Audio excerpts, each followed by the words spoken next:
Welcome to the behind the scenes of the Chinchilla episode, which we call Adventures in Chinchilla Sitting. Yeah. Oh my God! What just happened? Go around the horn and introduce yourselves. Rich Rinaldi. Loren Bouchard. Mike Benner. Who wrote the episode? Jim Dauterive. Bernard Derriman. Jon Schroeder.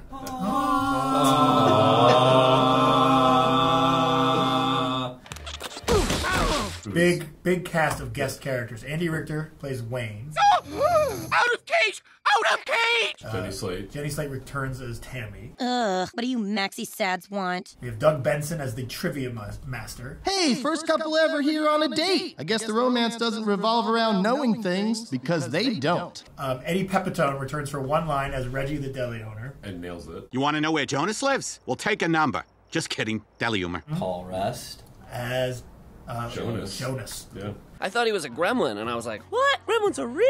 Smigel.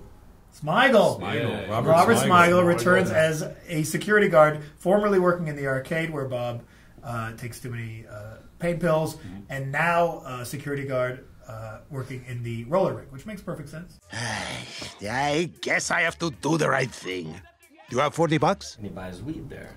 He seems to buy weed and chinchillas. He tries to use the chinchilla as rent. Yeah. With his landlord. Yeah. He seems he's confused in a sweet way, and then Gene points out the illogic of his plan. Why didn't you give him the $40? Hey, you're a smart kid. Hey, where were you 5 minutes ago? Over there.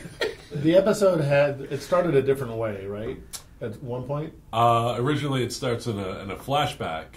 Or not even a flashback. We turned it into a flashback, but it opens in Louise's classroom. Miss LeBon's is there. Oh my God, Wayne's taking the chinchilla home every weekend of its life. Someone needs a Wayne-cation. Wayne-cation. I can't believe this! You're really letting Louise take home Princess Little Piddles. Wayne, we already talked about this. You'll live. The chinchilla will live. It'll all be fine. Sometimes backstory can be implied and doesn't need to be explicitly said. So what we were hoping, and we'll find out if we were right, is that the backstory, that you feel it, and that it all is kind of baked in. So that you kind of get the idea that he probably takes this thing home every weekend without us having to actually see the sign-up sheet. And you get the idea that the guy's a little bit uptight and has a lot of rules. You let the audience add 2 + 2. Yeah. And they'll thank you forever. That's right. They'll literally send you a thank you note. John's a big toucher. And it's effective. Yeah. Well, it really is. You can't argue with the results. No, it really works. There were some other little trims. We had just little ones, but there were great moments. Like at the end when Tina lines them up, and she has to put the chinchilla in the middle. Yeah. And we had that little bit where she's trying to measure it out. This seems about right.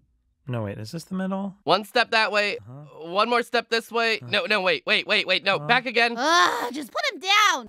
We struggled a little with Wayne's design.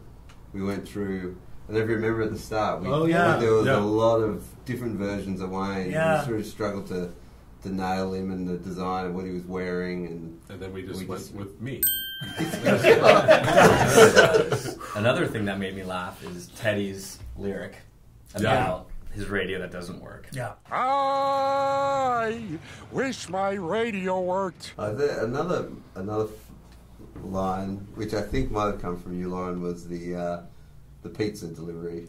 Well, someone did. Well, someone did. Yep. I love that. That was you? What? I remember getting the notes for that and being like, I don't understand. I think Loren had a stroke when he's writing the dialogue here. And then when you read it out loud, I was like, oh, that's amazing. It's so funny. I can't believe that worked. The Tammy Tina stuff in that party is really something special. I mean, that is like, it's just this little bit in the middle of the episode. It's not something we're tracking from the beginning. It's not this isn't a story about how they've always wanted to go to a high school party, and yet in the middle of the story you get Tammy and Tina standing in the wall and against the wall, appreciating that they're at their first high school party. So this is our first high school party. Let's savor this moment. And then the wheels fall off. As soon as a kid walks up and he's a little taller than they expect, I guess, his voice is a little deeper than they were expecting, something happens and they just lose their cool.